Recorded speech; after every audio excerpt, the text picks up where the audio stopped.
This is my breast cancer story. We're now at chapter 6, the hair.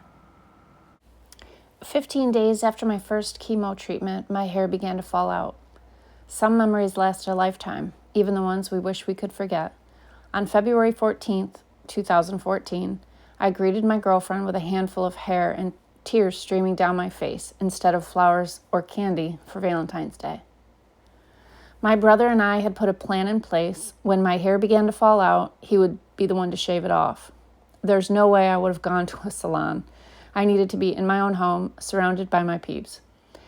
My oldest daughter, Marissa, was there for this major cancer event, and although it felt super strange being so vulnerable in her presence, it was also incredibly comforting to have her there.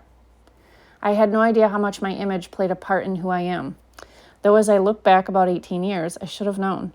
When my youngest daughter was just an infant, she was a mommy's girl and didn't like others to hold her. Well, if mommy took a shower and came out with wet hair, she wouldn't let mom hold her either. She didn't recognize me or want me to hold her until my hair was blown dry and back to blonde. Such is the case with most of my friends. People I've known for 20 years don't recognize me without my hair.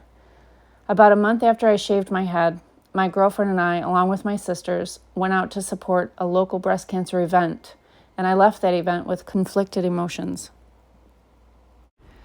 The event was held at Rain Lounge in Syracuse, a place where my girlfriend and I had frequented for years. Our community is pretty small, so it isn't uncommon to see a handful of familiar, friendly faces, even if we hadn't been there in months. I wish I could say that was the case when we walked in.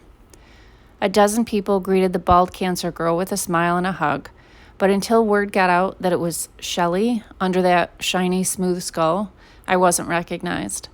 A small few knew me, but others looked at me and most likely thought to themselves, I recognize that girl, but I can't place her name. Journal dump on February 26, 2014. Physically, my head hurts, burns, itches, and is only comfortable without a hat. Unfortunately, it's necessary to wear it at night because I get so cold. It doesn't help that it's winter. It's only 16 degrees outside this week. The flip side would be having to wear a hat during the hot summer months so my head doesn't get sunburned. I'm not sure which would be worse. Emotionally, I still ask myself every day if this is really happening.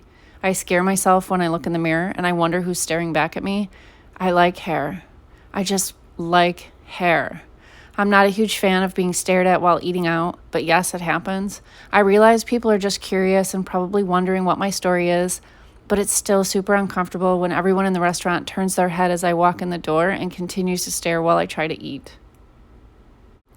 It was suggested to me shortly after learning that chemo would be part of my treatment plan to go buy myself a wig. I was also told to get the wig before I lose my hair. Doing so would make it easier to match my real color and style. Well, I took the advice, purchased a wig, and later learned it to be the biggest waste of an astounding $400.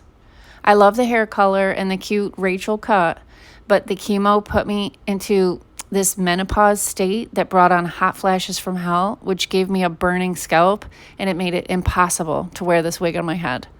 So, I need a wig because of chemo, but I can't wear a wig because of chemo. What?